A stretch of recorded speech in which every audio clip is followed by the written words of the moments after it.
ዮሐንስ 3 ምዕራፍ 3 ቁጥር 3 እስከ 5 ያለው ብታብራራልኝ በጣም ደስ የሚለኝ። እኔ የ5 ዓመት ህፃን ልጅ አለችኝ እና መጽሐፍ ቅዱስ ደግሞ ያመነ የተጠመቀ ይድናል ይላል። እና እቺ ልጅ አንዳንድ ሰዎች ደግሞ መጠመቅ አለባት ከዚህ እንትን መጽሐፍ ጀምሮ ማለት ነው መጠመቅ አለባት ምናምን የሚሉ ሰዎች አሉና እንደ እግዚአብሔር ቃል እንዴት ነው ህፃን ልጅ ምድኖት? የመጀመሪያው ጥያቄ እዚህ ጋር አንደኛ ጢሞቴዎስ ምዕራፍ 2 ላይ ያለው ሐዋርያው ከሁሉ አስቀድሞ ጸሎትና ልመና ምልጃና ምስጋና ለሰዎቹ ለነገስታት ለመኳንንት የሚደረግ ይላል በመድኃኒታችን በእግዚአብሔር ፊት መልካምና የተመረጠ ነው የሚል። ይሄንን እናንተ ከምትሉት እንግዲህ የክርስቶስ ምልጃ ጋር እንዴት ነው የምታየው? ሁለተኛ ጥያቄ ክርስቶስ ያዳነን በምልጃው ነው ወይስ በቤዛነቱ ነው? ሶስተኛ ከመጽሐፍ ቅዱስ ክርስቶስ አሁንም አማላጅ ነው ለማለት የትኛው ማለት ሜቢ የመጽሐፍ ቅዱስ ክፍል ብትነግረኝ እሱ ላይ መረዳትን ለማወቅ ነው። ቴንክ ዩ። ዮሐንስ 3 ምዕራፍ 3 ቁጥር 3 እስከ 5 ያለው ብታብራራልኝ በጣም ደስ የሚለኝ። ዮሐንስ ወንጌል ምዕራፍ 3 ላይ ያለው ስለ እንትን የሚያወራው ማለት ነው ስለ ሰው ከእግዚአብሔር ከውሃና ከመንፈስ ካልተወለደ በቀር የእግዚአብሔር መንግስት ሊያይ አይችልም የሚለው ማለት ነው አይደል? እሺ አንዴ ላውጣውና ይሄን ክፍል ያው ብዙ ሰው የሚጠይቀው ከጥምቀት አንፃር ነው። ባለፈው መልሼዋለሁ። አክቹሊ አጋፔ ጋር ብትገቢ ታገኘዋለሽ። ትችላለህ፣ ይሄ መጠየቅ ትችላለህ።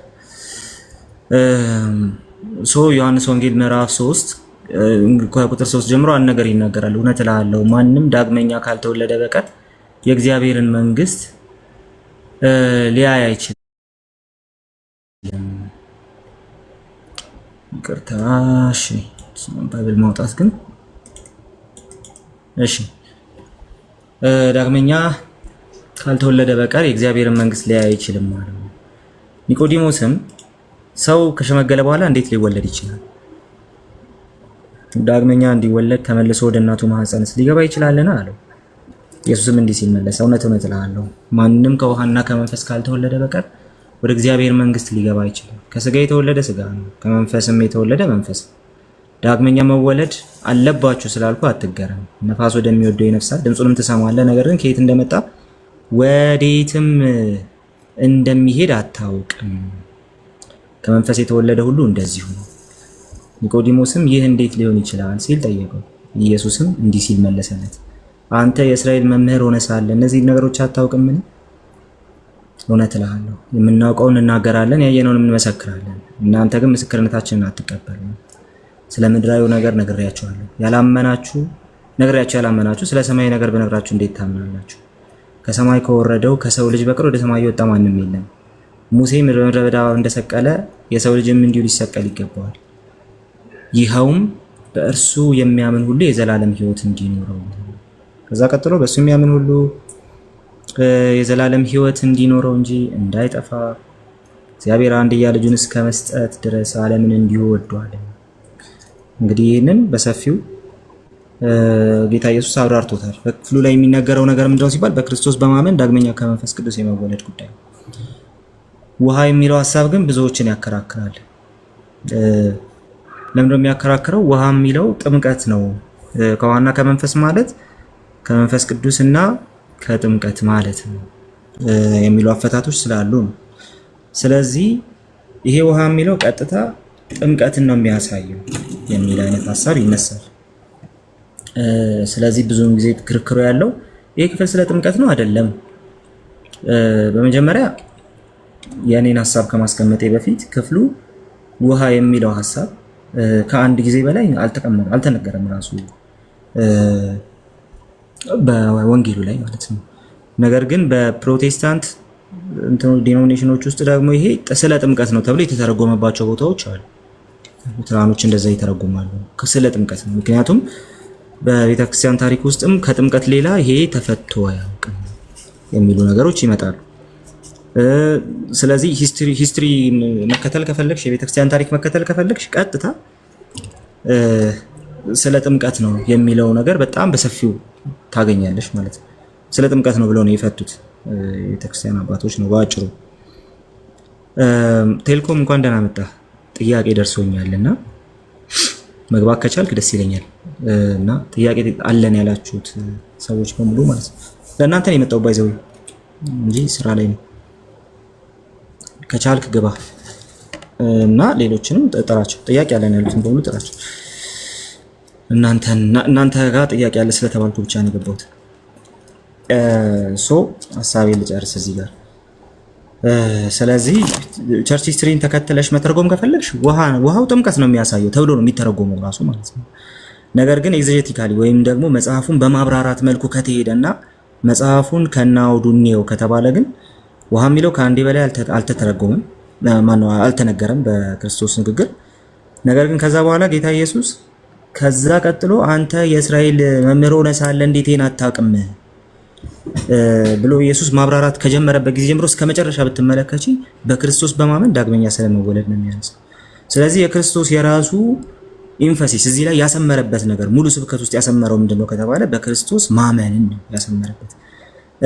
ስለዚህ ቀጥታ ሰው የሚያገኘው ምንድነው ሲባል ዳግመኛ ለመወለድ ሰው በኢየሱስ ማመን አለበት ነው። ነገር ግን እንደዛ ስንል የኔን አቋም ላስቀምጥና እንደ መጀመሪያ ትርጉም ሳይሆን በክርስቶስ ማመን ቀጥታ በአዲስ ኪዳን ስትመለከቺ ከውሃ ጥምቀት ጋር አብሮ የመጣባቸው በጣም ብዙ ቦታዎች አሉ። እሱ ብቻ ሳይሆን ሐዋርያት ሰብከው ከስብከታቸው በመቀጠል ሰዎች ሲያምኑ ቀጥታ ወደ ጥምቀት ነው የሚካሄደው ማለት ነው። ስለዚህ ጥምቀትን አያካትትም እምነት ማለት ግን አንችልም ማለት ነው። ሰው ከውሃና ከመንፈስ ካልተወለደ በቀር ወደ እናቱ ማፀን ሊገባ አይችልም ካለ ይሄ ትንቢተ ሕዝቅኤል ላይ ያለውን ሐሳብ ይዘንም መምጣት እንችላለን። ጥሩን ውሃ ረጭባችኋለሁ የሚለውን ሐሳብ ማለት ነው። ስለዚህ አነጻችኋለሁ፣ ለእኔ እንድትታዘዙ አደርጋችኋለሁ። ውሃው የመንጻት ምሳሌ ነው፣ ወር ደግሞ ውሃው የመንጻት እንትን ነው፣ የመንጻት ማሳያ ነው። ምክንያቱም በውሃ መንጻት የሚለው ነገር ለነሱ ከፍተኛ የሆነ ትርጉም ስላለው ማለት ነው። የመንጻት ስርዓታቸው በሙሉ በውሃ ስለሚደረግ፣ ስለዚህ ጥሩን ውሃ ረጭባችኋለሁ ሲል እግዚአብሔር በትንቢተ ሕዝቅኤል ላይ አጠምቃችኋለሁ እያለ አይደለም፣ ነገር ግን አነጻችኋለሁ ነው፣ መንፈሴን ልክባችኋለሁ ይላል። ከዛ በኋላ ደግሞ ስለዚህ ከመንፈሴ የተነሳ የድንጋይ ልብ ይወጣና የስጋ ልብ ይገባላችኋል፣ እኔ ትታዘዛላችሁ እያለ ይቀጥላል። ስለዚህ ያንን ወስደን እዚህ ጋር ዮሐንስ ጋር ከመጣን እየተናገረ ያለው ነገር ከውሃና ከመንፈስ የሚለው ሐሳብ ሊትራሊ ውሃን ውሃ መንፈስን መንፈስ ብሎ ከመተርጎም ባለፈ ውሃና መንፈስ የሚለው ሐሳብ ቀጥታ የሰዎችን መንጻት ነው የሚያሳየው። ያ ማለት ደግሞ በክርስቶስ በማመን ሰው ዳግመኛ ከመንፈስ ቅዱስ ሲወለድ ንጹህ ይሆናል የሚለውን ሐሳብ ይይዛል። ወር ደግሞ በእግዚአብሔር ፊት ንጹህ ተብሎ ይጠራል የሚለውን ሐሳብ ይይዛል። ከዚህ የተነሳ በክርስቶስ ማመን የሚለው ምንም የመጽሐፉ ዋና አውድ ነው ማለት ነው። ግን ጉዳዩ ምንድነው? የሐዋርያት ሥራ ላይ ስትሄጂ በክርስቶስ ያመኑ ሰዎች ወዲያው ወደ ጥምቀት ይሄዳሉ። እንደ ሁለተኛ ትርጉም ሰከንደሪ ሚኒንግ የሚባል ነገር አለ ሄርሜኔቲክስ ላይ። እንደ ሁለተኛ ትርጉም ጥምቀትን ይዞ አይገባም ማለት ከባድ ነው የሚሆነው። ስለዚህ እንደ ሁለተኛ ትርጉም ጥምቀትን ይዞ ይገባል። ለምን? ምክንያቱም ያመነ ሰው ወዲያው ይጠመቃል። ነገር ግን ከውሃና ከመንፈስ ካልተወለደ በቀር የሚለውን ሐሳብ ብቻ ይዘን አንድ ሰው አምኖ ካልተጠመቀ በስተቀር አይድንም፣ አምኖ በቃ ካልተጠመቀ ጭራሽ አይድንም የሚለውን ነገር ግን ልንሰራ አንችልም። አምነው መጠመቅ የማይችሉ ሰዎች ስላሉ ማለት ነው።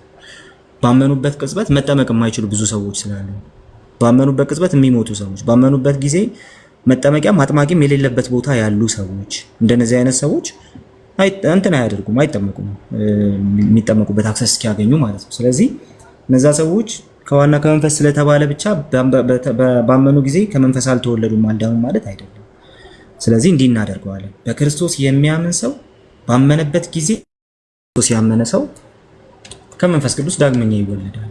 ለምን? ከስጋ የተወለደ ስጋ ነው፣ ከመንፈስ የተወለደ መንፈስ ነው እያለ ከተናገረ በኋላ ወረድ ብሎ ስለ ምድራዊ ነገር ነግሬያችሁ ያላመናችሁ ስለ ሰማያዊ ነገር በነግራችሁ እንዴት ታምናላችሁ ይልና ከዛ በኋላ ይኸውም በእርሱ የሚያምኑ የዘላለም ሕይወት እንዲኖሩ ነው ብሎ ቁጥር 15 ላይ ይናገራል። ቁጥር 16 ላይ እርሱ የሚያምኑ የዘላለም ሕይወት እንዲኖረው እንጂ እንዳይጠፋ እግዚአብሔር አንድያ ልጁን እስከ መስጠት ድረስ ዓለምን እንዲሁ ወዷልና ብሎ ይናገራል።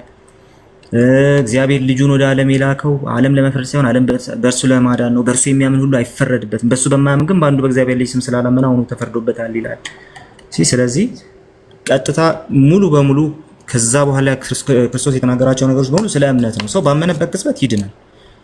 ባመነበት ቅጽበት የዳነው ሰውዬ ግን ተጠመቅ ሲባል አልጠመቅም ማለት አይችልም። ስለዚህ ተጠመቅ ሲባል አልጠመቅም ማለት ስለማይችል እንደ ሰከንደሪ ሚኒንግ መግባት ይችላል። ይሄ የኔ አቋም፣ እንደ ሰከንደሪ ሚኒንግ መግባት ይችላል። ክፍሉ ግን ከውሃና ከመንፈስ ብሎ ሲናገር ክርስቶስ እንዳብራራው ከዛ በኋላ ክርስቶስ ቃሉን እንዳብራራው ከሄድን እምነት ላይ ነው አስምሮ እየተናገረ ያለው። ሁለቱን ግን መነጣጠል አንችልም እና በእንትን ውስጥ በቸርች ሂስትሪ ውስጥ ጥምቀት ነው ውሃ የሚለውን ነገር ይዘው መምጣታቸው ስህተት ሊሆን አይችልም ማለት ነው። አት ሴም ታይም ግን እኛ እንደዚህ እንፈተዋለን። ኢቫንጀሊካል ሰርክሉ ላይ ከተወሰኑ ዲኖሚኔሽኖች ከሉተራኖች በስተቀር ክፍሉ ስለ እምነት ነው የሚናገረው። በእምነት ከክርስቶስ ስለመወለድ ነው የሚናገረው ተብሎ ይተረጎማል። አይ መንፈስ የሚለው ከመንፈስ ቅዱስ ነው። አዎ ውሃ የሚለው እስከ ምንድን ነው? ውሃ የሚለው እንትንን ያሳያል፣ የስጋ መወለድን ያሳያል። ውሃ የሚለው የሆነ ነገርን ያሳያል፣ ቃሉን ያሳያል እና የሚሉ ነገሮች በሙሉ አርኪ ላይ ሆኑ ይችላል። ውሃ የሚለው ምን ያሳያል ከተባለ ትንቢተ ሕዝቅኤል ላይ መሄድ እንችላለን። እዛ ቦታ ላይ ጌታ እግዚአብሔር እዛ ቦታ ላይ ለሕዝቅኤል የሚናገረውን ነገር ይዘን መምጣት ስላለብን ማለት ነው።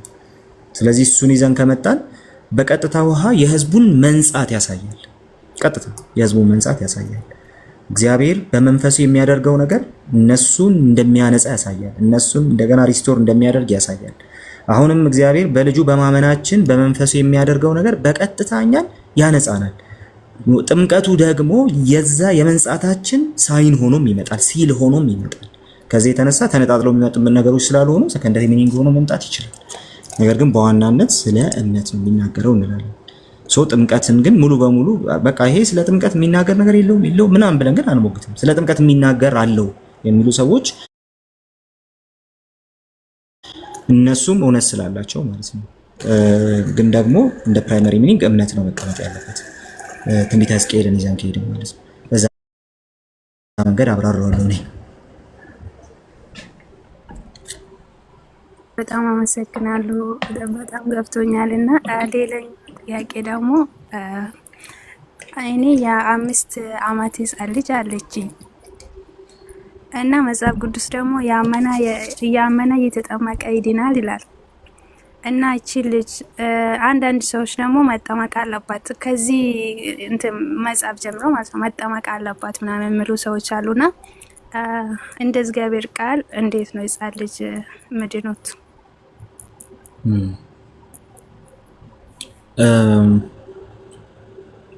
መጠመቅ አለባት የሚሉ ሰዎች አሉ። አዎ ግን ደግሞ አንቺ ቆይ ከዚህ ልጀምርና የት ቸርች ነሽ? ህብረት ወንድማማች ህብረት። እሺ አላውቀውም መሰለኝ። ግን እንደዚህ ከቃለ ሕይወት እንትን ያለች ቸርች ናት። ኦኬ እሺ እንደዚህ ላስቀምጠው። ልጅሽ ባለመጠመቋ የሚደርስባት ነገር የለም ባጭሩ። በዚህ ጥቅስ መሰረትም ብንወስደው ጥምቀት ነው ብለን ያመነ የጠመቀ ይድናል የሚለውን ይዘን ብንሄድም ባለመጠመቋ የሚደርስባት ነገር የለም ልጅሽ ባጭሩ። ምክንያቱም መጽሐፍ ቅዱስ የሚናገረውን ሁሉ የሚናገረው በክርስቶስ ማመን ለሚችሉና በክርስቶስ የማመን ካፓሲቲ ላላቸው ሰዎች ስለሆነ ማለት ነው። ስለዚህ ህፃናት ካልተጠመቁ አይድኑም የሚል ነገር አንደኛ የትኛውም ቴዎሎጂ ውስጥ እንደዛ አይነት ነገር ነው ያላነበብኩም። የለም ህፃናት ካልተጠመቁ አይድኑም የሚል ነገር ማለት ነው። ሁለተኛ ነገር ደግሞ መጽሐፍ ቅዱስ በቀጥታ የሚናገረውን ሁሉ የሚናገረው ስላመኑ ሰዎች። ለምሳሌ አንድ ሰው አምኛለሁ ግን ጥምቀት የሚባል ነገር አልፈልግም አልጠመቅም ቢል ድናሃል ብለን በጭራሽ አሹራንስ አንሰጠውም። በምንም አይነት ሁኔታ ያንን አናደርግም። የትኛውም ቤተክርስቲያን አታረገውም። በቃ ድናሃል ና ግባ ምና አትለውም። ምክንያቱም ጥምቀት በጣም የሚከበር ጉዳይ ነው። ዝም ብሎ እንትን የሚደረግ ነገር አይደለም።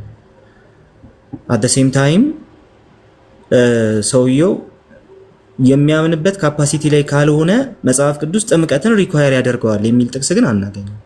ሰውየው ሲያምን ነው ማመን ሲችል ነው መጠመቅ አለበት ተብሎ የሚታመነው።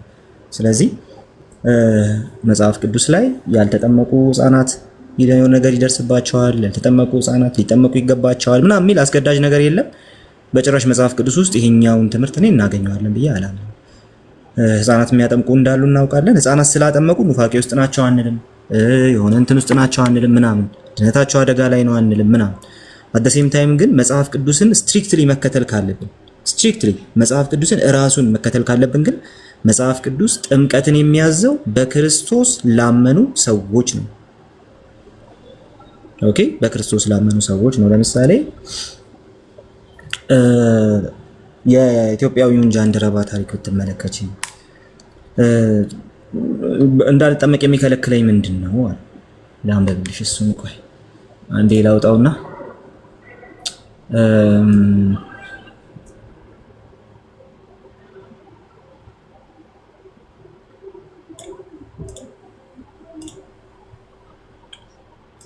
እሺ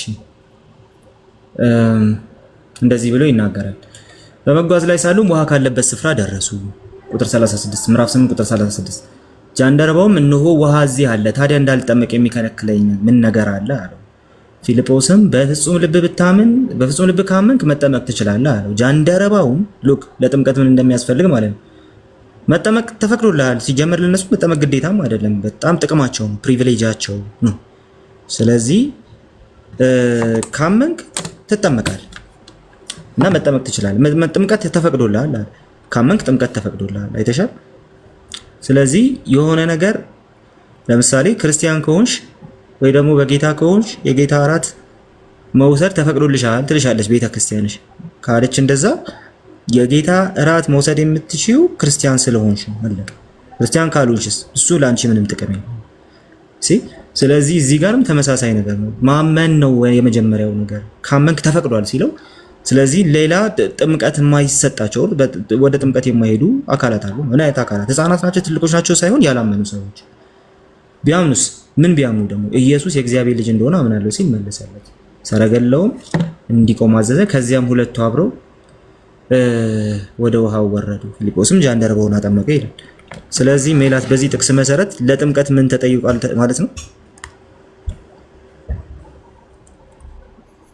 እምነት ተጠይቋል። ስለዚህ ልጅሽ የምታምንበት ሰዓት ድረስ በእግዚአብሔር ቃል እያስተማርሻት በምትችለው አቅም ሰንዴ ስኩል እየሄደች የተማረች የእግዚአብሔርን ቃል እያወቀች እንደዚሁ ታሳድጊያታለሽ እንጂ ለማጥመቅ ማድረግ የለብሽም፣ መፍራት የለብሽም። አልተጠመቀችም እና ድነቷ አደጋ ላይ ነው ብለሽ መፍራት የለብሽም። ያልተጠመቁ ህጻናት ድነታቸው አደጋ ላይ ነው የሚል ቴዎሎጂም በዓለም ዙሪያ እኔ አይቼ አላውቅም። እንግዲህ አላውቅም፣ ካለ ደግሞ እግዚአብሔር ነው የሚያውቀው። ፕሬዘንት ሊያደርጉት ይችላሉ ያላቸው ሰዎች ካሉ መተው፣ ግን ያልተጠመቁ ህጻናት ድነታቸው አደጋ ላይ ነው የሚል ግን አይቼ አላውቅም። ስለዚህ ልጆቻችንን ማድረግ ያለብን ነገር የእግዚአብሔርን ቃል እያወቁ እንዲሄዱ፣ የክርስቲያን ህብረት እንደ ቀላል ነገር እንዳይታያቸው፣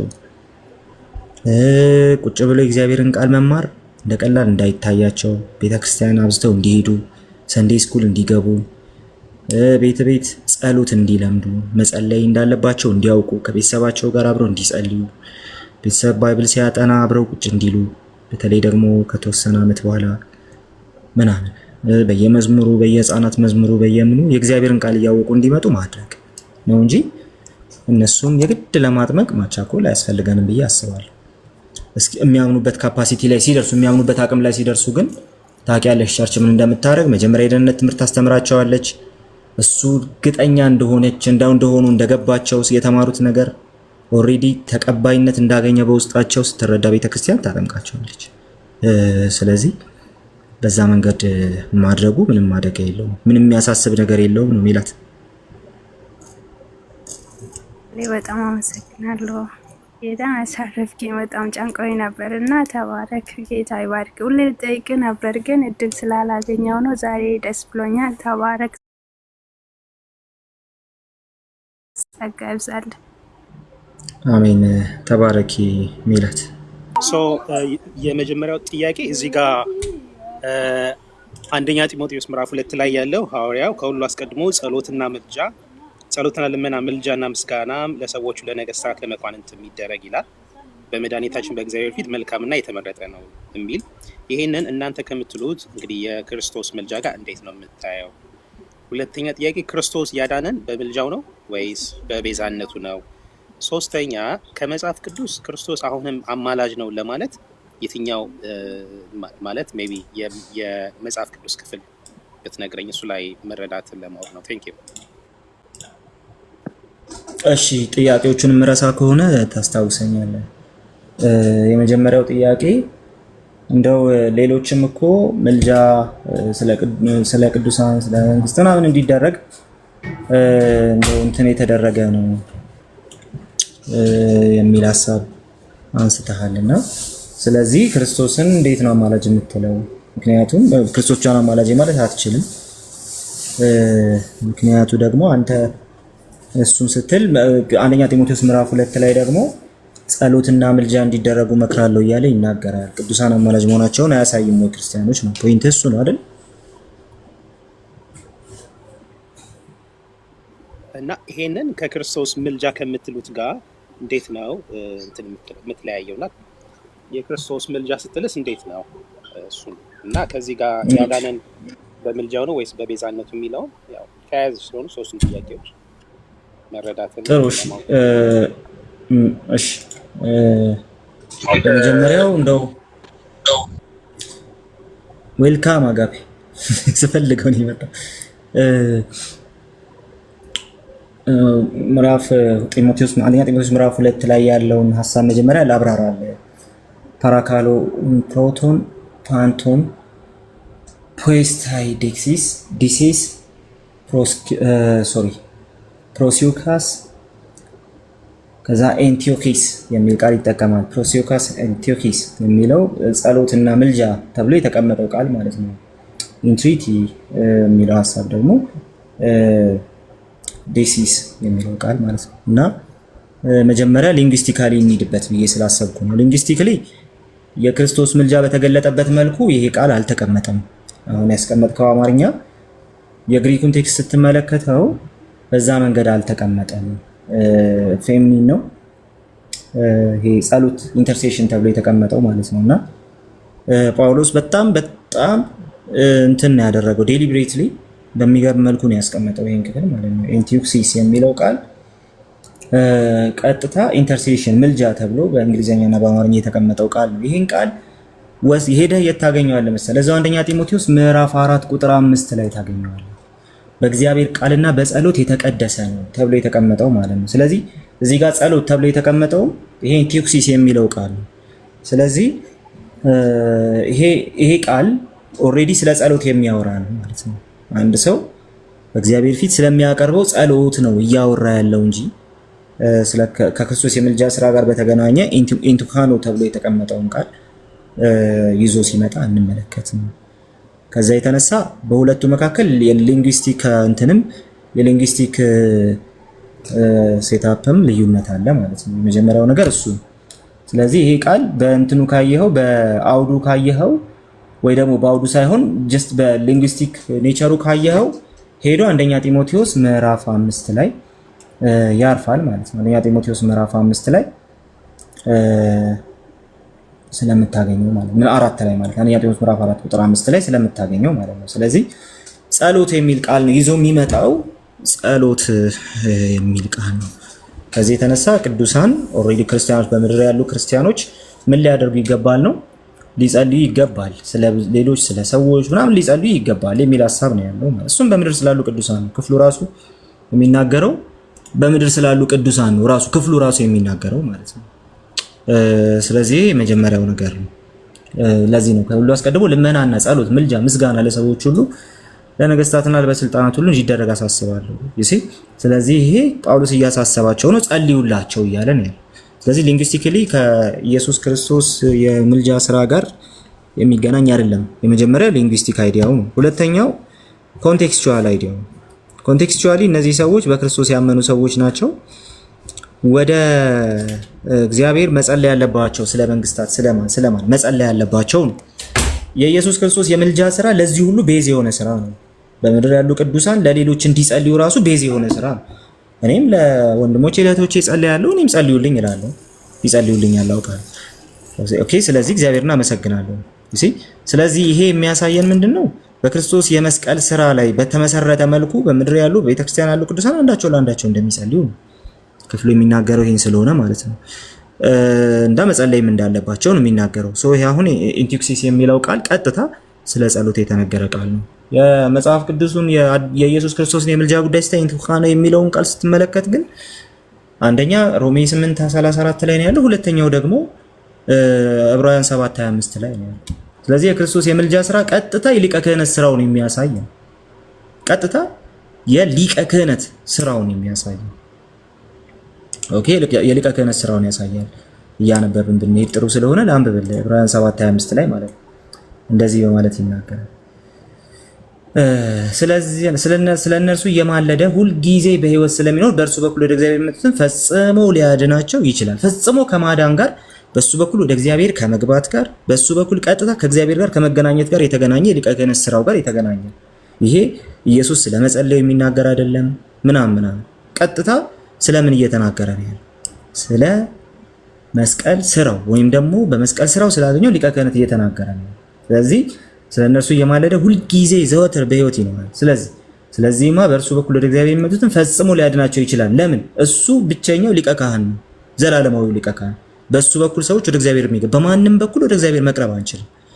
ክፍሉ የሚናገረው በእርሱ በኩል ወደ እግዚአብሔር መቅረብ ስለምንችልበት አክሰስ ነው። ኦንላይን ባይብል አስቸገረኝ ጋይስ። መጽሐፍ ቅዱስ የያዘ ሰው አለ ከእናንተ መሃል? ገስት ካላችሁት ዛሬ መጽሐፍ ቅዱስ ከፍተን ነው ማውራት ያለብን።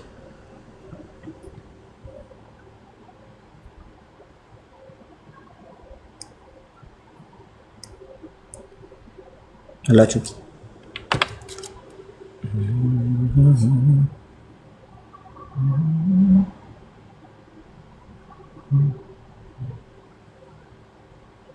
መጽሐፍ ቅዱስ ማሳየት የሚችል የለም። እኔ ቃል ያርኩ ነው ያለኝ ጥቃቅን ነው እሱ። ችግር የለውም፣ በቃ ችግር የለውም። እሺ ተታገሱኛላችሁ መሀል ላይ ኮኔክሽን ሲያስቸግረኝ። ስለዚህ ቀጥሎ ቁጥር 26 ላይ እንግዲህ ለኛ የሚያስፈልገን ቅዱስ ነቀፋ የሌለበት ንጹህ ከኃጢአተኞች የተለየና ከሰማያት በላይ የከበረ እንደዚህ ያለ ሊቀ ካህናት ነው ብሎ ይናገራል። ስለዚህ ቀጥታ ምን እያለን ነው? መጽሐፉ ቀጥታ ምን እየነገረን ነው?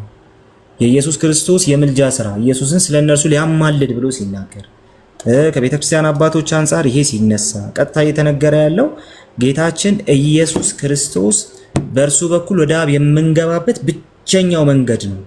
በሚያስፈልገን ጊዜ ሁሉ፣ በደከምንበት ጊዜ ሁሉ፣ ለክርስቲያኖች ህይወታችን አደጋ ላይ በወደቀበት ጊዜ ሁሉ፣ ጸጋ ባስፈለገን ጊዜ ሁሉ፣ በደከመን ጊዜ ሁሉ የምንገባበት ሊቀ ካህናችን ነው እያለን ያለው። ስለዚህ ይሄ ምንም በቃ የሚያከራክር ነገር የለውም ማለት ነው። በሱ በኩል ወደ እግዚአብሔር የምንገባበት ነው። የኢየሱስ የምልጃ ስራ በሱ ወደ እግዚአብሔር መግባት የሚያስችለውን አክሰስ የመስጠቱ ጉዳይ ስለሆነ ማለት ነው። ይህንኑ ምዕራፍ 10 ላይ ደግሞ ብትመለከተው ይህንኑ እሺ፣ እንደገና ላውጣ እስቲ። ዕብራውያን ምዕራፍ 10 እንደዚህ ደግሞ እያለ ይናገራል።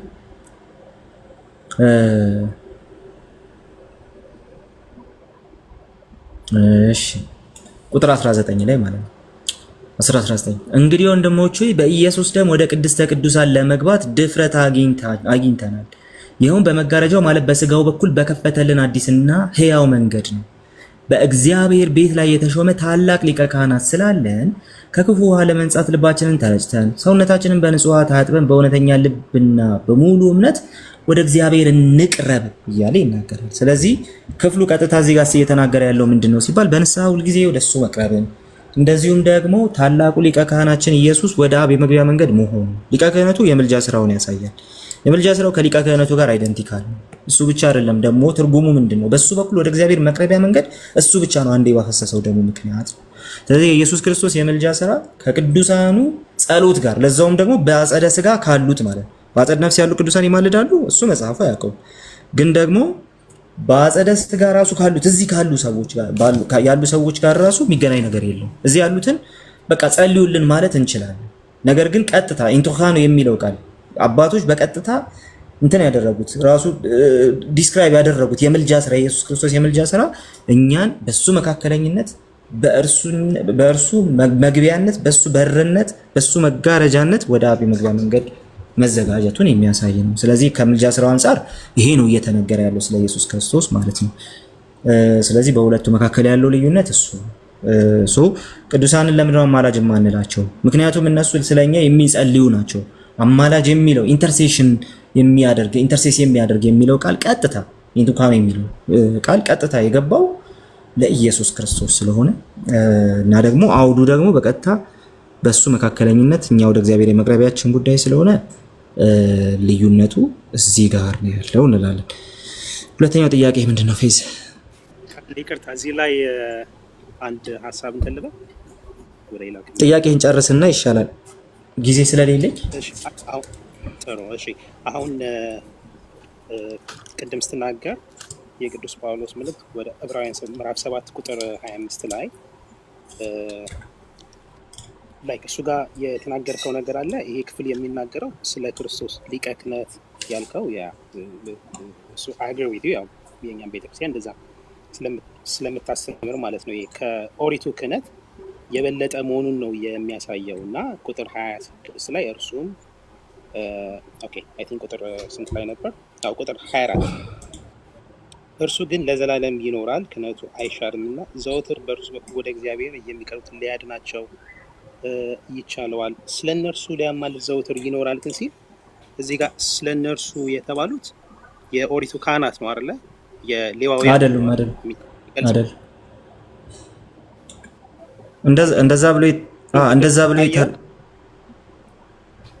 እንደዛ ብሎ የተረጎመ የቤተክርስቲያን አባትም የለም። ስለ ካህናቱ አይደለም፣ አጠቃላይ ስለ ሰው ዘር ነው። አባት ሳይሆን ራሱ መጽሐፉ ከላይ ጀምሮ መጥቶ ለእነዚያስ ብዙዎች ካህናት ነበሯቸው፣ ሞት ይሽራቸው እንዲኖሩም አያሰናብታቸው ነበር። ለእነዚያ ሲል የኦሪቱ ካህናት የብሉይ ኪዳን ካህናት ማለት ነው፣ ሌዋውያን ማለት ነው። እርሱ ግን ስለ እነርሱ ሊያማልድ ዘወትር ይኖራል። የክርስቶስ ሊቀ ክህነት ስለ እነርሱ የተባለው በአውዱ ስናየው፣ አውዱ ብቻ ሳይሆን በገጸ ንባቡም ስናየው ሌዋውያን ካህናት ነው። እዚህ ጋር የክርስቶስ ሊቀ ክህነት እንደሚበልጥ ዘላለማዊ እንደሆነ የኃጢአት ስርየት እንደሚሰጥ ግን ደግሞ ስለ ምልጃ የሚያወራ የለም ልነው እንዴት እንዳገናኘው አላውቅም። መጀመሪያ ደረጃ እንትኑን ተሳስተሃል። ስለ ካህናቱ ነው የሚለው ኮምፕሊት ተሳስተሃል። እሱ ላይ ያለ ስህተት ነው ወደ ሌላው ይመራ። እሱ ላይ ተሳስተሃል። ዕብራውያን 7:25 ስለ ካህናቱ ነው የምልጃ ስራው የሚል ነገር በሶስት ምክንያት እንትን አይሆንም። አንደኛ በእናንተው ቤተክርስቲያን አንድምታዎች ውስጥ እንደዛ ተመሳሳይ ነገር የለም። ካለ ብታመጣልን ደስ ይለኛል። ሁለተኛ ሊንጉስቲካሊ የማያስኬድህም ራሱ አማርኛውን አሁን በመጣው መንገድ አያስኬድህም። ሶስተኛ እንደዛ ብሎ የተረጎመ አባትም የለም። ስለዚህ በእነዚህ ምክንያቶች እንትን ይላል ሆቴን ካይ ሶዜኔስቶ ፓንቴስ ዲናቲቱስ ፕሮሴርኮሜኖስ ዲያውቱቶ ቴዎፓንቴ ዞኒስቶ ኢንቲካኔን ሃይፐራውቶም በዚህ መንገድ እንደዚህ ብሎ ያስቀምጠዋልና አሁን ይሄን ኢንቶካኔን የሚለውን ቃል ከምን በኋላ ነው የሚያመጣው መሰለ? ፓንቶቴ ከሚለው ቃል ጋር ነው የሚያመጣው። ይኸውልህ አጠፋብኝ።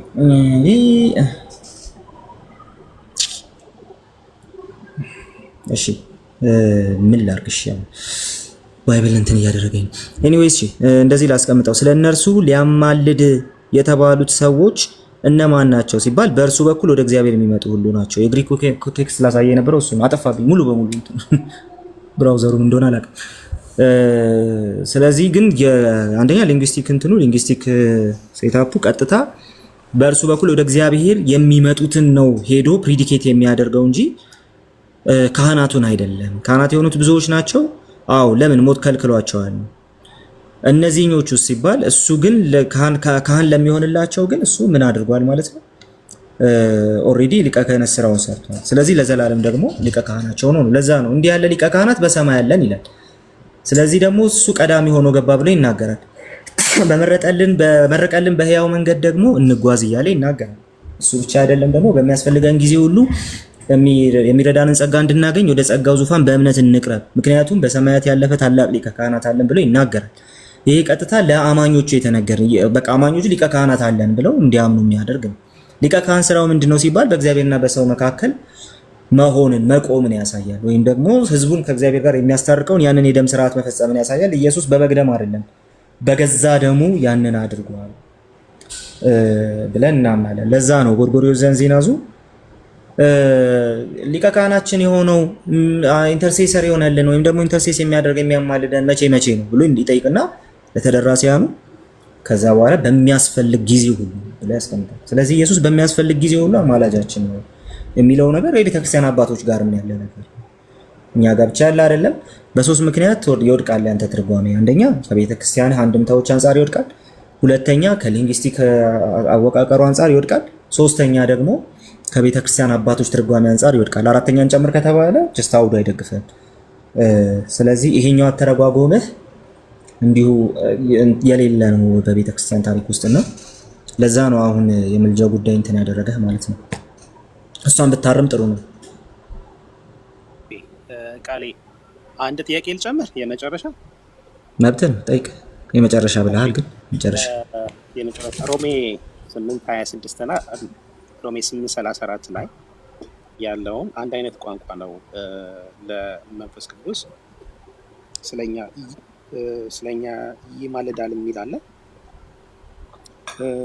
እሱን በአውዱ ሲፈታ ያግዘናል። ጰራቅሊጦስ ነው የሚለው በእርግጥ በግሪኩ ያግዘናል እንደዚህ ብላችሁ ነው የምትፈቱት። እኛም ኢንቱካኔ ነው እሱም ኢንቱካኔ ነው። ኢንቱካኔ 8:26 ላይ ያለው መንፈስ ቅዱስ ስለኛ ይማልድልናል የሚለውን እና 8:34 ላይ ስለኛ የሚማልደው እንዴት ነው የምታየው ነው? ወይ 8:34 ላይ ያለውን ማየው ከክርስቶስ የመስቀል ስራ አንጻር እና ሰዎች ሁሉ በክርስቶስ በኩል ወደ እግዚአብሔር ከመግባታቸው አንጻር ነው። ስለዚህ አሁንም ባይዘዌ አሁንም የምልጃ ስራው ከእገዛ ጋር ነው። እዚህኛው 8:34 ላይ የሚመጣው ግን እገዛው ፎርሙ ይለያል።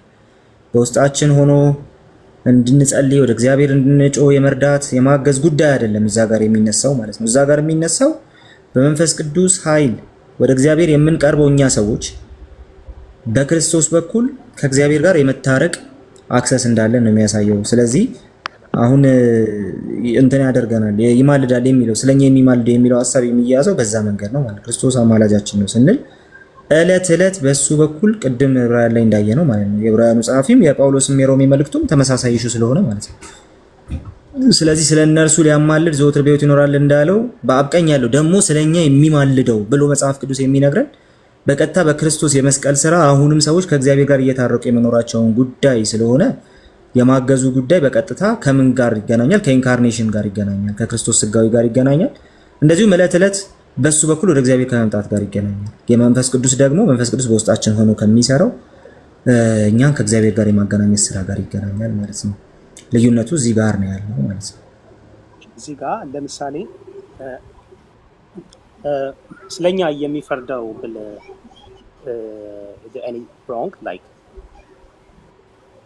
በሁለት ምክንያት ሮንግ ይሆናል።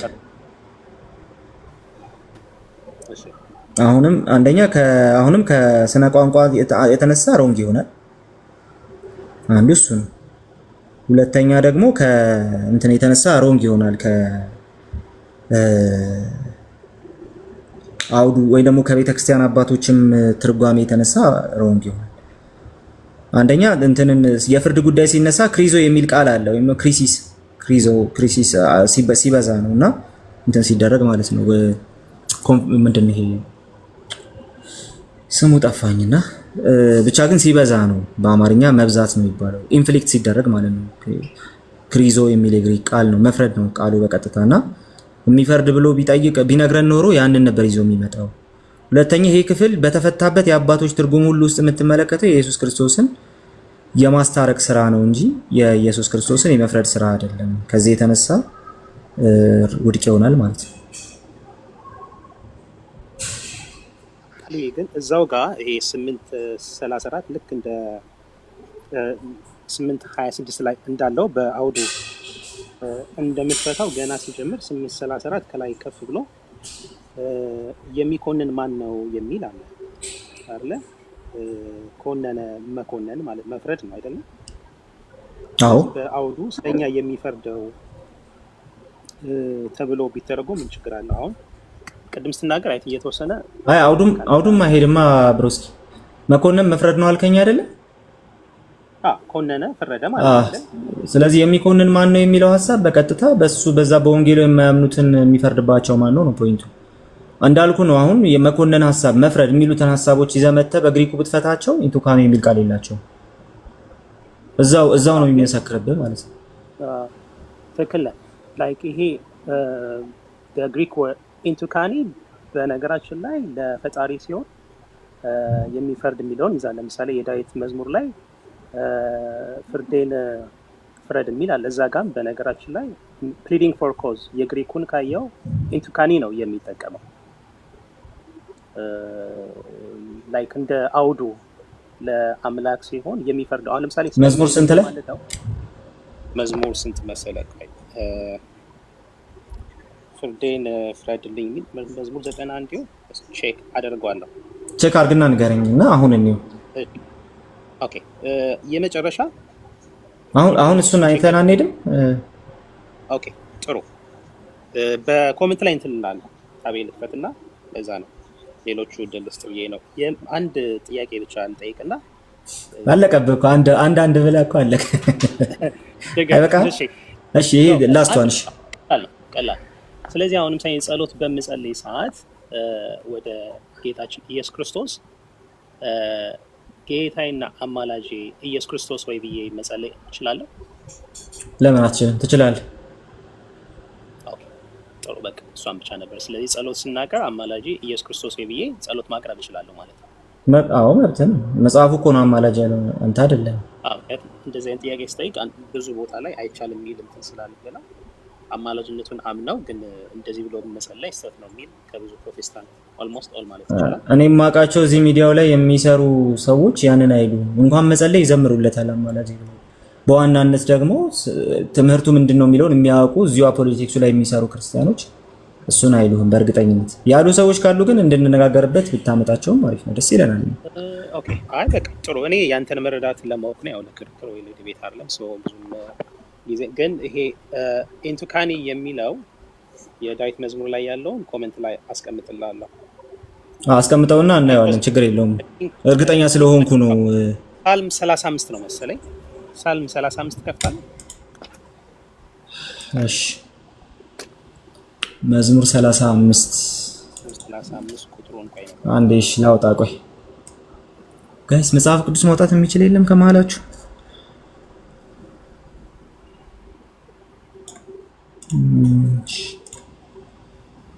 እሺ መዝሙር 35 ምን ላይ? ኦኬ መዝሙር 35 ላይ ቁጥር 1 ማለት ነው። ቁጥር 1 ነው። ቁጥር 1 በእንግሊዘኛው ነው ምን ይላል plead my cause O Lord with them that strive with me fight against them that fight against me እግዚአብሔር የሚታገሉኝን ታገላቸው፣ የሚዋጉኝን ተዋጋቸው፣ ትንሹንና ትልቁን ጋሻ ያዝ፣ እኔን ለመርዳት ተነስ፣ በሚያሳድዱኝ ላይ ጦርና ጭሬ ምዘዝ፣ ነፍሴን የማድንሽ እኔ ነኝ በላት ስለዚህ የሚለው ነው አይደለ? plead my cause የሚለው የግሪኩን ብታየው ኢንቱካኒ ነው የሚለው ቼክ አድርገው እስኪ የግሪኩን ኢንቱካኒ። እሺ ቶዳዊት ቢካሶን ኪሪቱስ አዲኩንታስ ሜ ፖሌሜሶን ቱስ ፖሌሚንታስ ሜ ኤፒላ። እሺ ቁጥር 2 ልቀጥልልህ። ኤፒላቡ ኦፕሉ ካይ ቲሪው ካይ አናስቴቲስ ቦቲያን ሙ። ቁጥር 3ን ልቀጥል። ኤኪዮን ሮምፋያን ካይ ሲንኬሊሶን ሲንክሌሶን ኤክስ ኤናንቲያስቶን ካታዲኮንቶን ሜይፖንቴፕሱኬ ሙሶቴሪያሲው ኤጎይሚ ኢንቱካኖ የሚል ቃል የለም። ኦኬ እዚህ ላይ አይደለም። በቃ በእንትን ላይ አስቀምጥላለሁ በኮሜንት ላይ ፕሊድ ማይኮዝ የሚለው እንግሊዘኛው ትክክል ነው፣ ፕሊድ ማይኮዝ ነው። ግን እዛ ላይ ሲያስቀምጥ እንደዚህ ነው ኪሪቱስ አዲኩን ታስሜ ፖሌሜሶን ይሄ አሁን ያስቀመጥከው ማለት ነው። ፕሊድ የሚለው ማለት ፖሌሜሶን ቱስ ፖሌሜን ታስሜ። ስለዚህ ቀጥታ ፖሌሜሶን የሚለውን ቃል ነው የሚጠቀመው፣ ኢንቱካኖ አይደለም። ፕሊድ ማይኮዝ የሚለው ግን አሁን ሮሜ 8:34 ሁ ኮንደም አይደለም የሚለው ከሱ ጋር የሚገናኝ ነው አይደል? ፕሊዲንግ ፎር ኤ ኮዝ ብሮስኪ እሱን እንትን አያደርግም ነው፣ ኢንቱካኖ የሚለውን ቃል አይይዝም ነው። ዋናነት እዚህ የመጣው እሱ ስለሆነ ጊዜ አለች። ግን ሌላ ቀን እስቲ በደንብ አይተኸው ና። እዚህ ጋር ግን እንትን የሚለው ነው፣ ዝም ብሎ ፖሌሜሶን የሚለውን ቃል ነው የተጠቀመው። ስለዚህ ለወደፊት እሷን አጥንታት ነሽ። እሺ ብሮስኪ ባይ። ሌላ ሰው አለ? ታነታለሽ?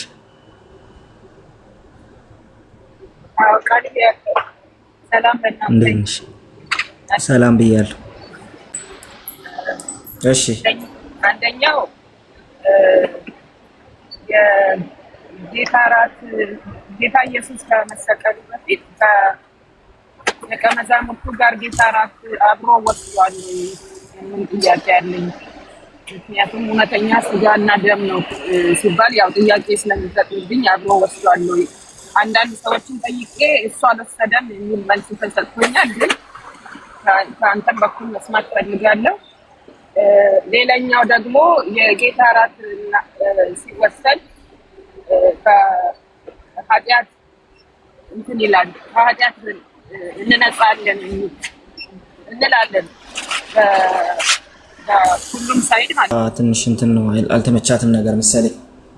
እና ጌታ ራት ስንወስድ እንትን ማለት ያው ከኃጢአት ጋር ተያይዞ ከሰዎች ጋር ቅራኔ ያላችሁ እንደገና ደግሞ ለዚህ ጌታ ራቱን ለመውሰድ ያልተገባችሁ አትውሰዱ ይባላል። በተለምዶ ይሁን መጽሐፍ ቅዱሳዊ ሆኖ ይሁን አላውቅም። እና ከዚህ ጋር ተያይዞ እንዴት ነው የጌታ ራት ከኃጢአት የሚያነጻው ማለት እንደዛ አይነት ጥያቄ አለኝ። ወይም ደግሞ ሁሉም ሰው መውሰድ አለበት፣ በቃ የተጠመቀ ሁሉም ሰው መውሰድ አለበት። ይሄ ነው ጥያቄ። ግልጽ ካልሆነ ደግማለሁ። እሺ አይ ግልጽ ነው። የምዘለው ነገር ካለ ታርሚኛለሽ። አንደኛው የጌታ ራት አብሮ ወስዷል። የጌታ ኢየሱስ ከሆነ በኮሚኒየን ደረጃማ አብሮ ወስዷል። ለምን አልወሰደም? አሁን ይለወጣል ምናምን የሚሉ ሰዎች እሱን ለማለት የሚቸገሩ ይመስለኛል። ምክንያቱም የተለወጠውን ለራሱ ወስዷል፣ እሱ ላይ ያንን ኢምፓክት አምጥቷል እና የሚሉ ተከታታይ ጥያቄዎች ስላሉ ማለት ነው። ጌታ ኢየሱስ ክርስቶስ ራሱ ኢስታብሊሽ ካደረገው አብሯቸው ነው የወሰደው። ያንን አብሯቸው ነው ያደረገው። ስርዓቱን ኢስታብሊሽ ያደረገው አብሯቸው ወስዶ ነው ኢየሱስ ክርስቶስ። ይህ ስጋዬ ነው ብሎ አብሯቸው ወስዶ ነው ይሄን ያደረገው። ስለዚህ ተለወጠ ከተባለ ኢየሱስ የራሱ ስጋ በልቷል አልበላም የሚሉ የሆኑ ሰቅጣጭ የሆኑ ጥያቄዎች ይመጣል። እንደነዚህ አይነቶቹ ነገሮች ትንሽ ግራ አጋቢ ይሆናል። በእኛ በኩል ኦልሬዲ አሁን ተለውጧል። አይ አልተለወጠም። እሺ ምንድነው የሆነው? የጌታ እራትማ በኋላ ላይ ከሌላ መንፈሳዊ ሪያሊቲ ግን ጨምሯል። ምክንያቱም ይህ ስጋዬ ነው ተብሏል። ማንኛውንም ህብስት ይህ የጌታ ስጋ ነው ብለሽ አትወስጂም። ሳይለወጥም ስጋዬ ነው አልተለወጠም ብለውም ስጋዬ ነው ብለው ግን ስጋው ነው የጌታ ስጋ ነው ብለው የሚወስዱ ስላሉ እንደ ፔንቴኮስታል አይነቶቹ ማለት ነው። ከዚህ የተነሳ ሲምፕሊ የመለወጥ ነገር ሳይነሳ ራሱ ይህ ስጋዬ ነው የሚለው ነገር ሊትራሊ ተወስዶ ኢየሱስ ክርስቶስ ስጋዬ ነው ያለበት ምክንያት ስለሱ የፈሰሰውን ያንን ደም ስለኛ የተቆረሰውን ስጋውን የሚያሳይ ስለሆነ የሚወክል ስለሆነ ነው። የሱ መታሰቢያ ስለሆነ ነው። መታሰቢያውን ስጋዬ ነው ብሎ ሰጥቶናል እና እንወስዳለን እንላለን። በዛ ደረጃ የምንወስደው ከሆነ ጌታ ኢየሱስ ክርስቶስ በዛ ዕለት ያመሰገነውን ህብስት አብሯቸው መውሰዱ ሪዝነብል ነው። በቃ አለቀ። ስለዚህ አብሯቸው ወስዷል። አዎ ወስዷል ነው መልሱ። ቀጥተኛ መልሱ አብሯቸው ወስዷል ነው። ታዲያ ያንን ኢምፓክት አምጥቷል እሱ ላይ ወይም ደግሞ የጌታ ራስ ስንወስድ ጸጋ እንቀበላለን እንላለን፣ እኛም ራሳችን በረከት እንቀበላለን እንላለን። እና ያንን ኢምፓክት ኢየሱስ ክርስቶስ ተቀብሏል ነው? ለምን? እሱ እንደኛ በኃጢአት የወደቀ ስጋ አልያዘም። ስለዚህ ያ አያስፈልገውም። ከዛ ጸጋ መካፈል፣ ከዛ በረከት መካፈል አያስፈልገውም። እሱ ለኛ እንጂ ለክርስቶስ አይደለም። ከዚህ የተነሳ ያለው ኢምፓክት የሚኖረው ለኛ ነው። ኢንስቲትዩት የተደረገው ነገር ከክርስቶስ ትንሣኤ በኋላ ነው ራሱ በደንብ ቴዎሎጂካሊ በደንብ እንትን ብሎ የመጣው ማለት ነው። ግን ደግሞ ያለው ኢምፓክት ለማን ነው? ለኛ። ክርስቶስ አብሯቸው ወስዶታል። አዎ። እንደውም ከሱ ጋር ዛሬም ህብረት የምናደርገው ራሱ በጌታ ስጋና ደም ወር ደግሞ በህብስቱና በወይኑ ዛሬም ጭምር ከጌታ ስጋ ጋር ህብረት አለው ብለን በጌታ እራት ከሱ ጋር ህብረት የምናደርገው ራሱ የዛ ጊዜ ሳይቀር እሱ አብሮ ስለወሰደ ጭምር ነው እንላለን ማለት ነው። ከዚህ የተነሳ ከጌታ ጋር ህብረት አለን፣ ዛሬም ጭምር አብረን እንደምንወስድ ህብረት አለን ከጌታ ጋር። ልክ እንደዛው ማለት ነው። ልክ ያ ፕሬዘንስ ከነሱ ጋር ከሐዋርያት ጋር እንደነበረ ዛሬም ከኛ ጋር ይሆናል፣ አብሮን ይበላል እያልን አይደል። ነገር ግን ክርስቶስ ያን ጊዜ መውሰዱ ግን አብሯቸው መውሰዱ በራሱ ያ ህብረት ከሱ ጋር እንዳለን በጌታ እራት በኩል የሚያሳይ ነው። ከዚህ የተነሳ ኦፍ ኮርስ አብሮ ወስዷል እንላለን። ያለው ኢምፓክት ግን የሚያስፈልገው ለኛ ነው እንጂ ለሱ አይደለም። በሱ በኩል መንፈሳዊ ጸጋ ብንቀበል የሚያስፈልገው ለኛ እንጂ ለሱ አይደለም። ምክንያቱም ጸጋ የተባለው ራሱ የማይገባን ስለሆነ የማይገባን እኛ በክርስቶስ በኩል አምነን በምናደርገው ነገር ውስጥ እግዚአብሔር ኮሚኒኬት ያደርገናል ብለን የምናስብም እኛ ስለሆነ ነው። ስለዚህ ለሱ የማይገባው እና የሚቀበለው ነገር ከሌለ ጸጋ ይካፈላል ብሎ በዛ ውስጥ ማሰቡም ብዙ የሚያስኬድ ነገር አይደለም። ወስዶታል፣ ያብሮ ከሆነ ወስዶታል፣ አለቀ። ተለውጧል ብለው ለሚያስቡ ሰዎች ግን በኋላ ሲያብራሩት ያው ትንሽ እሱ ነገር ላይ ክርክር ይፈጥራል ማለት ነው። ማራናታ። ይሄ ግልጽ ከሆነ ወደሚቀጥለው ልሂድ። ይሄኛው ግልጽ ነው ወይስ እዚህ ላይ ጥያቄ አለሽ? በጣም ግልጽ ነው ጋር የተባረከ። እሺ ወደ ሁለተኛው ልሂድና አስታውሽኝ በደምብ ጥያቄውን አሁንም እንትን እንዳላረገ ሚስ እንዳላረገ። የሁለተኛው ጥያቄ ያው ያ እንግዲህ የለመድነው ወይም ደግሞ ስናድግ የምናውቀው ጌታ ራስ ሲወሰድ አንዳንድ ሰዎች አይወስዱም፣ እንደዚህ እንደውም ይለፈኝም ይላሉ። ምክንያቱም ውስጣቸው ያለው ችግር ስላለ ማለት ነው። እና እንዲሁም ደግሞ ማሳሰቢያም ሲሰጥ ከሳምንት በፊት ራሳችሁን አዲሳችሁኑ ንስሐ ገብታችሁ ምናምን ይባላል እና የጌታን እራት ደግሞ ከኃጢአት ለመንጻት ጸጋ ለመቀበል ነው እንላለን። እና ከሆነ እንደዚህ ማለቱ ስለምን አስፈለገ? አንድ የዳነ ሰው የተጠመቀ ሰው ለምን አይወስድም? በቃ ችግር ካለበት ድካም ካለበት ከድካሙ ለመንጻት ከሆነ የሚወስደው ለምን ይለፈኝ ይላል? እንደገና ስለምን ንስሐ ገብተና ከሰዎች ጋር ቅራኔ ካለ አትውሰድም ይባላል እና ለምን እንደዛ ይሆናል? ይሄ የጌታ እራት ላይ ካሉ ከተሳሳቱ አመለካከቶች መካከል አንዱ ነው። ያው መጽሐፍ ቅዱስ ሳይገባው ይህንን ህብስት የሚወስድ ብሎ ስለሚናገር የጌታን ስጋና ደም አይለይምና ምናምን ብሎ ስለሚናገር የጌታ ስጋና ደም አለበት ምናምን ብሎ ስለሚናገር ያ ነገር ነው ሰዎችን የሚይዛቸው ማለት ነው። እና ግን የተሳሳተ ምልከታ ነው። ከሰው ጋር የተጣላችሁ ቆዩ አትውሰዱ ምናምን ሳይሆን መባል ያለበት በቀጥታ ሰው እናንተ ሰዎች ንስሐ እየገባችሁ ሰዱ ነው መባል ያለበት። ያው እኔ ኤምኬሲ ነኝና ኤምኬሲ እንደምትለው ልበል። ኤምኬሲ በጌታ እራት ጊዜ ከእግዚአብሔር የኃጢአታችንን ይቅርታ እንቀበላለን ትላለች። ለምን ሲባል በዛ ሴሌብሬሽን ውስጥ የጌታን ስጋና ደም እያሰብን ኃጢአትን ከመናዘዝ በኃጢአታችን በእግዚአብሔር ፊት ከመውደቅ በላይ እንደውም ምንም ማለት ጸጋ አይገኝም። በእግዚአብሔር ፊት እንድንወድቅበት እንደውም የሚያስችል ትልቅ ኢቨንት ነው እግዚአብሔር በዛ ውስጥ የፈቀደልን ከአካሉ ጋር ዩናይት የምንሆንበት ትላለች። ስለዚህ ከእንትን አንጻር ከምንድነው ወደ ጌታ እራት ከመቅረብ አንጻር ሰው ራሱን አዘጋጅቶ መጠበቅ አለበት። ቤተክርስቲያን ይሄንን አሁን እኛ ጋር አስቀድማ ነው የምትናገረው። የጌታ እራት በዚህ ቀን ስለሆነ አንድ ሳምንት ሁለት ሳምንት ቀድሞ ማለት ነው። ስለዚህ ሁላችሁም ተዘጋጁ ይባላል። ተዘጋጁ ሲባል ይታወቃል። በቃ ንስሐ እየገባችሁ እየጸለያችሁ በጾም ጸሎት ጠብቁ ነው። የዛ ቀን የጌታ እራት ቀን ደግሞ ጭራሽ ጾም ጸሎት ነው። ማንም አይበላም ማለት ነው። እርስ በርሱ ሰው ላይ ይጠባበቃል ምናምን እንዳበላ ምናምን እንባባላለን። በዛ መንገድ እናደርገዋለን ማለት ነው። ያን የምናደርግበት ምክንያት ከእግዚአብሔር ፊት ቀርበን የምንቀበለው ጸጋ አለ ብለን ስለምናምን ነው። ስለዚህ ሰው በመንፈሳዊ ሕይወቱ ሲደክም ራሱ ሞቅ ሞቅ ባሉ ሙዚቃዎች ምናምን በታጀበ መዝሙር አይደለም መንፈሳዊ ሕይወቱን ሊያነቃቃ የሚገባው በትህትና ወደ ጌታ እራት በመቅረብ ነው ብላ ታስተምራለች ኤምኬሲ። ስለዚህ ኢቭን መንፈሳዊ ህይወታችንን ሊያነቃቃ የሚችል ጸጋ በዛ ውስጥ አለ ነው ፖይንቱ። እንደገና ሪቫይቭ እንድናደርግ የሚያደርገን ጸጋ እዛ ውስጥ አለ ትላለች። ስለዚህ እንግዲህ ይሄ ሁሉ ካለ ምንድን ነው ማለት ነው? ሰው በድካም ውስጥ ሆኖ መጥቶ ሊወስድ ይገባል። ግን በምን አይነት? በትክክለኛው ልብ። የተጣላ አለ፣ ቂም የተያያዘ አለ፣ የተደባበረ አለ ምናምን፣ አዎ በንስሐ ይቅረብ። አንደኛ እነሱን ይቅርታ ይጠይቅ፣ ያስቀየማቸውን ሰዎች ክርስቶስ ይህን ስላዘዘ ማለት ነው። ሁለተኛ ነገር ደግሞ በንስሐ ቀርቦ ወደ ጌታ እራት ይቅረብ፣ ይውሰድ። በቃ አለቀ። ይሄ ጀስት የቤተ ክርስቲያን እንትን መሆን አለበት ፕሪንሲፕል። መጽሐፍ ቅዱስም አያዘንም ደካማ በህይወት የሆናችሁ ምናምን አትቅረቡ አይልም። ነገር ግን በማይገባ መንገድ ግን አትውሰዱት። አንወርዚ በሆነ ማነር፣ ሳይገባው የሚለው እሱን ነው። አንወርዚ ማነር ማለት ያለምንም ጥንቃቄ ተነስተሽ በቃ ብድግ ብለሽ የሆነ ለመጥገብ ለመስከር እንደሚሄዱት ማለት ነው። በቃ ዝም ብሎ ኬርለስ በሆነ መንገድ፣ አንወርዚ በሆነ ማነር፣ በማይገባ መልኩ በቃ የሆነ ዝርክርክ ባለ መንገድ፣ በቃ በንስሐ ባልቀረበ፣ በእግዚአብሔር ፊት ሀምብል ሆኖ ባልቀረበ፣ ልክ ከጌታ ጋር ህብረት እያደረገ ከጌታ ስጋ ጋር ህብረት እያደረገ እንዳለ ሰው በዛ መንገድ ባልቀረበ መልኩ አትውሰዱት ነው እንጂ ድካም ያለባችሁ ኃጢአት ያለባችሁ አትውሰዱት አይደለም። ለኃጢአተኛ መድኃኒቱ ነው እንደውም መቅረብ ነው ያለበት። ለኃጢአተኛ እየደከመ ላለ መንፈሳዊ ህይወቱ እየወረደበት ላለ ሰው መቅረብ ነው ያለበት። እንዲህ አይነት ነገሮች ከቸርች ላይ መነሳት አለባቸው። በቃ ደካማ ሆናችኋል በህይወታችሁ፣ ኑ ወደ ጌታ እራት ቅረቡ ነው መባል ያለባቸው። የሚኬሲ ኦፊሻሊ ያንን ትላለች። ሰው ግን አንዳንድ ጊዜ ባለማወቅ እንደዚህ ያደረጋችሁ ምናምን አትውሰዱ ምናምን ይባላል። ወይ በድፍረት አትውሰዱ፣ በንስሐ ኑ መባል አለበት፣ ኳሊፋይ መደረግ አለበት። ካለዛ ኧረ እኔ ከእህቴ ጋር ተደባብሬያለሁ ዛሬ አልወስድ ምናምን ይመጣል። ኧረ ትላንትና እኮ የሆነ በደል በድያለሁ አልወስድም ይመጣል። ያ እንዳይሆን በቃ በንስሐ ሰው እንዲቀርብ አስቀድማ ኤክሶርት ማድረግ አለባት፣ ማበረታታት መቻል አለባት ቤተክርስቲያን። አሁን ያልሽው ትንሽ የተሳሳተ ሀሳብ ነው። ቤተክርስቲያኖች ላይ አንዳንድ ቦታ እንደሚባል አውቃለሁ። አይባልም እንደዛ። በቃ ደክማችኋል፣ አው ኑ ቅረቡና ውሰዱ፣ ኑ ቅረቡ በንስሐ እየተባለ ነው መደረግ ያለበት። ማራናታ ግልጽ ነው።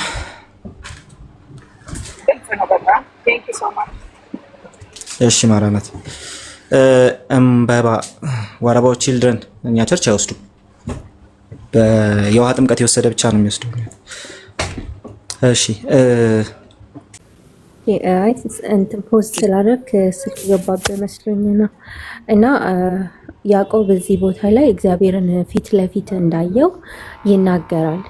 ዮሐንስ ላይ ደግሞ እግዚአብሔርን ያየ አንድም እንኳን እንደሌለ አንድያ ልጁ ደግሞ እሱ እንደተረከው ይናገራል። እና እንዴት ነው የምናስታርቀው? እንዴት አሁን ሰው ጥያቄ ሲጠይቀን እንዴት ነው የምንመልሰው? ሁለተኛ ጥያቄ ደግሞ በመጽሐፍ ቅዱስ እግዚአብሔርን ያየው ማንም የለም ይላል አይደል?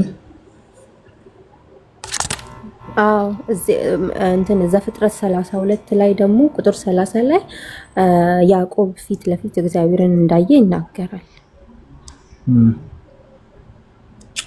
እግዚአብሔርን ያየው ማንም የለም የሚለው ሐሳብ ቀጥታ በጣም አጭር ላድርግልሽና እግዚአብሔርን ያየው ማንም የለም የሚለው ሐሳብ እንትን የሚያደርገው ሄዶ የሚነግረን ነገር ቀጥሎ ካለው ነው። እግዚአብሔርን ካላየው እና ምን ለሚል ፍቅሩ ሻምላክ እግዚአብሔርን ያየው ከሌለ ታዲያ ምን ስትይ የገዛ ልጁ በቅፉ ያለ እሱ ብቻ ተረከው ይላል። ስለዚህ ኢየሱስ የተረከው ትረካ ምንድነው ነው? እግዚአብሔርን ያዕቆብ አየ የተባለው ሲምፕሊ እግዚአብሔርን ፊት ለፊት አይቶ ማንም የሚድን የለም እግዚአብሔር ራሱ እንደተናገረውና የእግዚአብሔርን ሲምቦሊክ መገለጥ ነው እሱ ያየው። እግዚአብሔርን አየው ሲል ያን እያለ ነው። እኛ ቴዎፋኒ ብለን እንጠራዋለን። ሰውነት ድና ቀረች ያለበት ቦታ ማለት ነው። ስለዚህ እግዚአብሔርን አየ፣ የእግዚአብሔር መልአክ ተብሎ ወይም ደግሞ ኤንጀል ኦፍ ዘ ሎርድ ተብሎ እንትን የሚደረገው ነው የሚቀመጠው ነው። ኤንጀል ኦፍ ዘ ሎርድ ኢየሱስ ራሱ ነው ብለው ቤተክርስቲያን አባቶች ፈተውታል። እንደዛም ነው ኤንጀል ኦፍ ዘ ሎርድ እሱን ያሳያል። ቴዎፋኒ ብለን እንጠራዋለን እኛ። ስለዚህ እግዚአብሔርን አየ ሲባል ቀጥታ በእንትን አየው ማለት አይደለም፣ ሊትራሊ አየው ማለት አይደለም። ነገር ግን እግዚአብሔርን ማየት ባለበት መልኩ እግዚአብሔር ነው ብሎ እሱ እንዲደመድም እግዚአብሔር ነው ብሎ እርግጠኛ እንደሚሆን በሚያስችለው መልኩ አየው ነው ፖይንቱ፣ እሱ ነው። ስለዚህ በዛ መንገድ ነው እንትን ማድረግ ያለብን። የመጀመሪያው ነገር እሱ ነው። ስለዚህ ሲምቦሊክ ማየትን ነው እንጂ ያዩት እነሱም ሊትራል ማየትን እግዚአብሔርን አየሁት አይደለም። ግን የዮሐንስ ወንጌሉ ደግሞ ሐሳብ የዮሐንስ ወንጌል 1:18 ሐሳብ ኮምፕሊትሊ እግዚአብሔርን በአይን በሊትራል አይን ከማየቱ ላይ ያለፈ ነው። በቴዎፋኒ ባዩ በፋኔሮ በምን በሲምቦሊክ መንገድ እንደ እሳት ምናምን እንዳለ ከነሱ ባለፈ መንገድ ነው። ከነሱ ጋር ጭራሽ ባውድ በማይገናኝ መንገድ ነው እግዚአብሔርን ያየው የለም። የገዛን ልጁ አንድ እሱ ተረከው ሲል እሱን ስለሚያሳይ ምንድነው ኢየሱስ የተረከልን? የአባቱን ስራ እኔን ያየ አብን አይቷል። ለምን ያንን ክፍል በደንብ ታውቂዋለሽ አይደል? እኔን ያየ አብን አሳየንና ይበቃናል ለሚለው ማለት ነው። እኔን ያየ አብን አይቷል፣ እንዴት አንተ አብን አሳየን ትላለህ ካለ በኋላ ያለውን ነገር በመመልከት ብቻ ነገሩን ማየት ይቻላል። ለምሳሌ እንክፈትና በደንብ እንየው ምን ማለቱ እንደሆነ ጌታ ኢየሱስ ክርስቶስ ማለት ነው። የዮሐንስ ወንጌል ምዕራፍ 14 ላይ ያለውን ሐሳብ እያየን እንሂድ። እሺ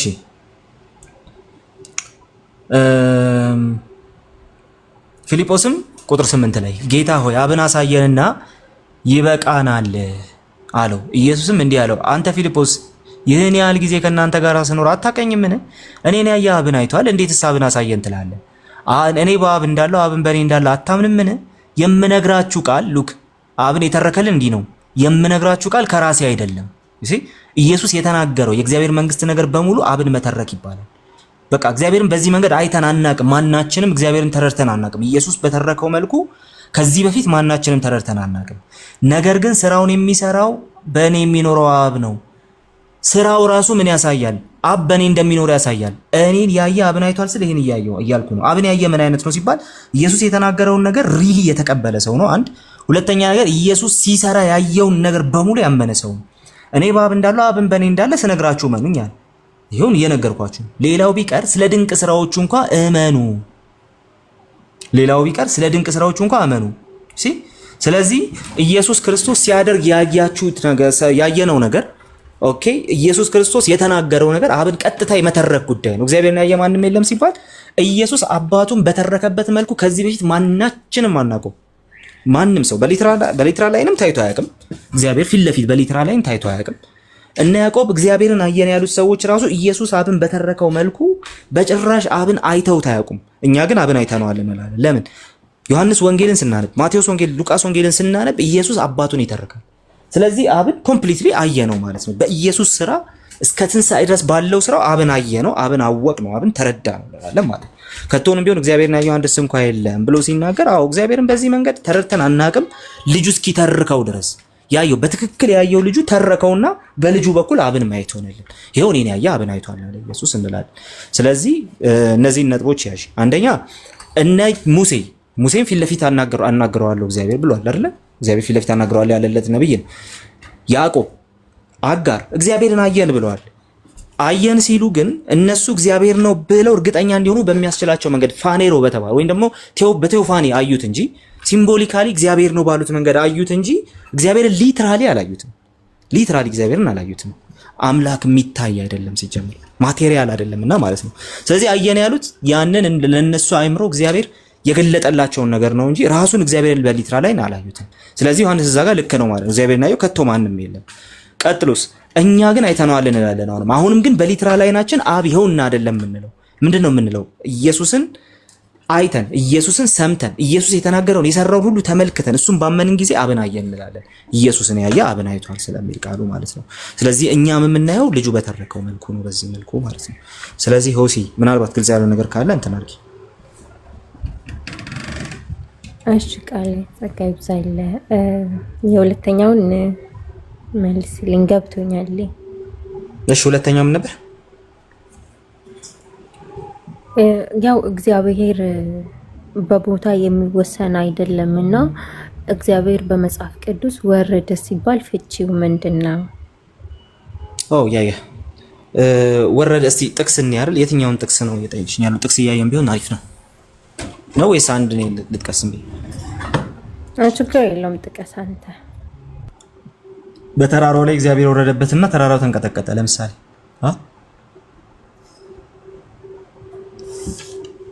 እሱ መሆን ይችላል ወይስ አንቺ ጋር ሌላ ይኖራል?